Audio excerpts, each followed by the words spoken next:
श्रोता प्रेमियों, मैं राम सागर शास्त्री आप लोगों के समक्ष रखने जा रहा हूं एक प्रसंग, शिव द्वारा श्राद्ध भोज।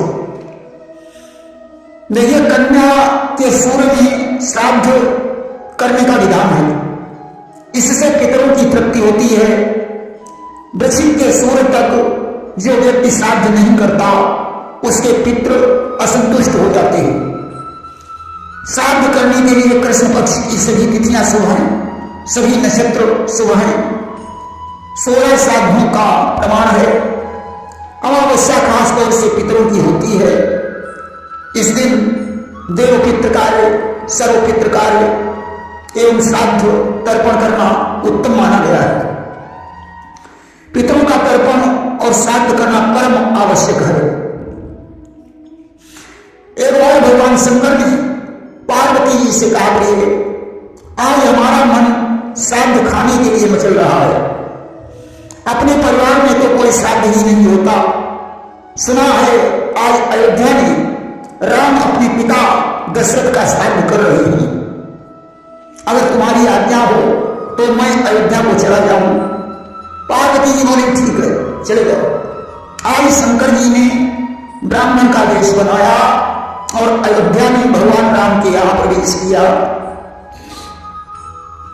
ब्राह्मणों के लिए पत्तलें लगाई जा रही थी। भगवान राम तो दरबार में बैठे हुए थे। कौशल्या, सुमित्रा और कैकेयी भोजन व्यवस्था में लगी हुई थी। सीता जी भोजन बना रही थी। उर्मिला सुतकीर थी और मांडवी भोजन परोसने का कार्य कर रही थी। भोजन परोसा जा रहा है। भगवान शंकर ब्राह्मण के वेश में बैठे हुए हैं। गर्म गर्म कचौड़ी पूड़ी आ रही हैं। भोलेनाथ बड़े प्रेम से खा रहे हैं।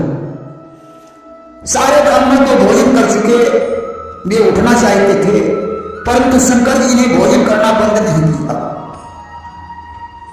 ब्राह्मण सोचते हैं कि अभी तक एक ब्राह्मण खा रहा है, जब खा चुकेगा तब हम लोग उठेंगे। ब्राह्मण बैठे बैठे थक गए, परंतु शंकर जी नहीं उठे। आखिरकार ब्राह्मण उठकर कुल्ला करने चले गए, परंतु शंकर जी ने खाना बंद नहीं किया। ब्राह्मण दक्षिणा लेकर अपने अपने घर चले गए। शंकर जी अब भी खा रहे। कौशल्या ने पूछा, उर्मिला, देखो कोई ब्राह्मण बाकी तो नहीं रह गया। उर्मिला बोली, मां, एक ब्राह्मण बचा है जो अब भी भोजन कर रहा है। आज जैसे ही पूरी कचौड़ी आती है, भोलेनाथ निश्चट कर जाते हैं। धीरे धीरे सारी रसोई समाप्त हो गई, परंतु भोलेनाथ ने खाना बंद नहीं किया। सीता जी ने कौशल्या से कहा, मां, अब तो आटा भी नहीं रहा, चीनी भी चुक गई, तेल भी समाप्त हो गया, क्या करना चाहिए? कैकेयी बोली, अयोध्या की दुकानों पर सेवक भेजकर राशन मंगवा लीजिए और ब्राह्मण के लिए तत्काल रसोई बनाकर तैयार कीजिए, क्योंकि ऐसा ब्राह्मण तो पहली बार आया है जो खूब खा रहा है। आज हमारे दरवाजे पर अतिथि है और अतिथि का अपमान करना ठीक नहीं होता कि अतिथि विमुख द्वार ते जाई और सतवर्षन की पुण्य नसाई। गृहस्थाश्रम में अतिथि की सेवा की जाती है। अगर अतिथि विमुख होकर चला जाता है तो 100 वर्षों की पुण्य समाप्त हो जाती है। अब तो सेवकों को भेजकर दुकानों से राशन मंगवाया गया। भोलेनाथ ने देखा बड़ी देर हो गई, पूरी कचौड़ी नहीं आ रही है। उर्मिला ने कहा, महाराज थोड़ा रुक जाओ, राशन मंगवाया गया है, अभी मैं रसोई तैयार करवाती हूं। तब तक सेवक राशन लेकर आ गए। भोलेनाथ ने कहा, लाओ यही रख दो, आटा गूंदा जाएगा, तब कचौड़ी पूरी बनाई जाएगी, फिर तेल में तली जाएंगी, बहुत परिश्रम करना पड़ेगा। मैं तो ऐसा ब्राह्मण हूं कि कच्चा भी खा लेता हूं। एक सेवक ने आटा रख दिया, भोलेनाथ ने सारा आटा खा लिया। दूसरे ने चीनी रखी, भोलेनाथ चीनी खा गए। तीसरे ने कच्चे आलू रख दिए, भोले सारा तेल पी गए। बोले अभी संतुष्ट नहीं हुआ, राशन और मंगाया जाए। अब तो सेवक दौड़ दौड़ कर राशन लाते हैं, भोलेनाथ सारा राशन खा जाते हैं। उर्मिला दौड़कर सीता जी के पास पहुंची, बोली बहन कि ऐसा ब्राह्मण देखा न सुना, जैसा यह अजब निराला है, इसने तो सारे राशन को सब यूं ही चट कर डाला है। ऐसा ब्राह्मण तो हमने आज तक नहीं देखा, न कभी कानों से सुना हो। जैसा ये ब्राह्मण है, इसने तो सारा राशन कच्चा ही खा लिया। सीता जी ने कहा उर्मिला ऐसा करो, तुम उस ब्राह्मण को पानी पिलाओ। उर्मिला पानी लेकर गई। उन्होंने कहा रुद्रदेव, भोजन के बीच में थोड़ा पानी पी लेना चाहिए। शंकर जी ने कहा नहीं, हमारी ऐसी आदत नहीं है, हम तो पूरा भोजन करने के बाद ही पानी पीते हैं।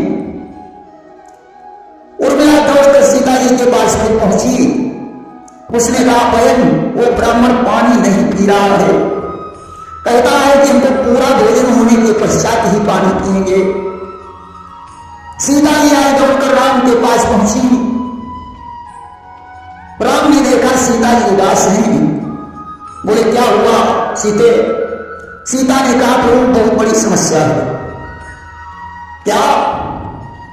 कि एक ऐसा ब्राह्मण आया है जिसने अंधेर मचा डाला, सारे भोजन के साथ साथ कच्चा राशन भी खा डाला। राम ने कहा तो उसे पानी पिला दीजिए।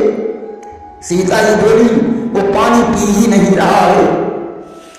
आज भगवान राम दरबार से चल पड़े। ब्राह्मण के पास आए तो देखा भोलेनाथ ब्राह्मण मुनि हुए बैठे। शिव को देखकर भगवान मुस्कुराए और माता अन्नपूर्णा का ध्यान किया कि नित्यानंद करी बड़ा भय करी, सौंदर्य रचना करी, निर्धूताखिल घोर पावन करी, प्रत्यक्ष माहेश्वरी, प्रालेयाचल वंश पावन करी, काशीपुरी धीश्वरी, भिक्षाम देहि कृपालंबन करी, माता अन्नपूर्णेश्वरी। आज माता पार्वती अन्नपूर्णा के रूप में प्रकट हो गई। भोलेनाथ ने अन्नपूर्णा को देखकर भोजन करना बंद कर दिया। अन्नपूर्णा ने एक लड्डू भगवान शिव के हाथों पर रख दिया और कहा इसे खा लो, अगर जरूरत और पड़े तो बता देना। भोलेनाथ उस लड्डू को खाकर संतुष्ट हुए और वरदान दिया कि जो 16 श्राद्ध श्रद्धा के साथ करेगा उसके यहां अन्नपूर्णा की कृपा से कभी कमी नहीं पड़ेगी। अन्नपूर्णा उसके घर में विराजमान रहेगी। ऐसा वरदान देकर भगवान शिव अंतर्ध्यान हो गए।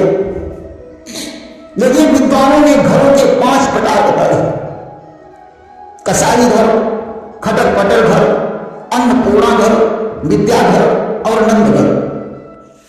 जिस घर में बड़े बूढ़े की बात काट दी जाए उस घर को कसाई घर कहा जाता है। बाबा की बात को पिता काट रहा हो, पिता की बात को पुत्र काट रहा हो, बड़े भाई की बात छोटा भाई काट रहा हो, सास ससुर और जेठ की बात को बहू काट रही हो, पति की बात को पत्नी काट रही हो, समझो वही कसाई घर है। ऐसे घर में माता अन्नपूर्णा का वास नहीं होता।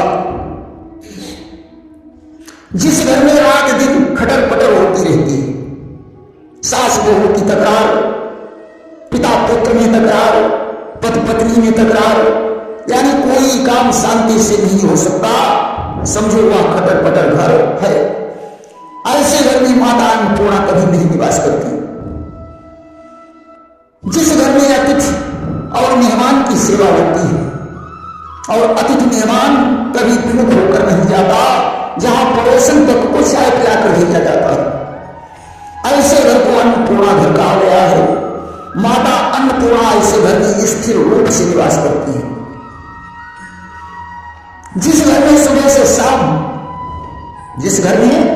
शाम भगवान की आरती और पूजन होता है, धर्म ग्रंथों को पढ़ा जाता है, ऐसे घर को विद्या घर कहा गया है। जिस घर में जो कुछ रूखा सूखा मिल जाए शांति के साथ खा लिया जाता है, भगवान का भजन किया जाता है, ऐसे घर को नंद घर बताया गया है। ऐसे घर में हमेशा आनंद निवास करता है। श्री रामचरितमानस में लिखा है कि अयोध्या के अंदर घर घर में तुलसी के वृक्ष थे, घर घर में धर्म ग्रंथ पढ़े जाते थे, तोता और मैनाओं को सीताराम पढ़ाया जाता था। राम अपने माता पिता की आज्ञा का पालन करते थे, लक्ष्मण भरत शत्रुघ्न राम की आज्ञा का पालन करते थे। सीता जी सास ससुर और पति की सेवा करती थी, सास उन्हें पुत्री के समान समझती थी। राम भाई के सहित मिलजुल कर भोजन करते थे।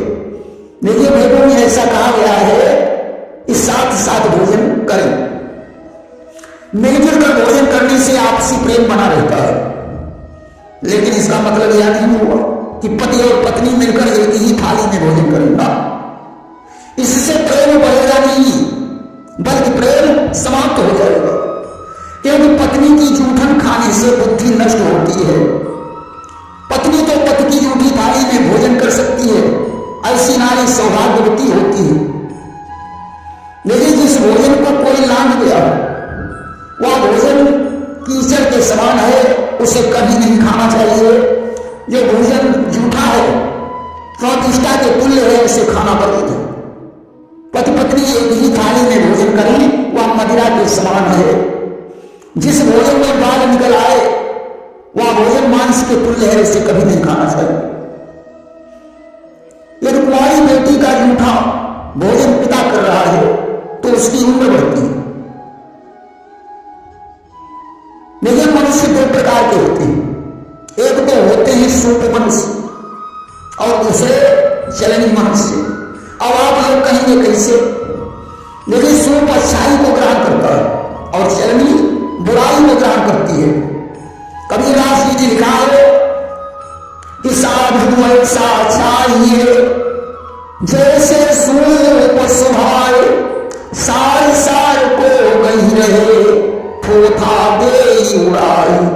सूप में अनाज रखकर जब फटकते हैं तो कूड़ा करकट बाहर हो जाता है, अनाज अंदर बना रहता है। मनुष्य को भी ऐसा ही होना चाहिए जो अच्छी बात को धारण कर ले, अच्छाई को ग्रहण कर ले और बुराई को बाहर कर दे। चलनी में जब हम आटा रखकर छानते हैं तो आटा बाहर और भूसी अंदर, भूसी उठाए और लेकर चले गए। इसलिए प्रत्येक मनुष्य का स्वभाव सूप की तरह होना चाहिए। चाहे जिसके साथ रहो, चाहे जिसके साथ घूमो, परंतु अच्छाई को ग्रहण करते रहो, बुराई को बाहर निकालते रहो। प्रेम से वृंदावन बिहारी लाल की जय।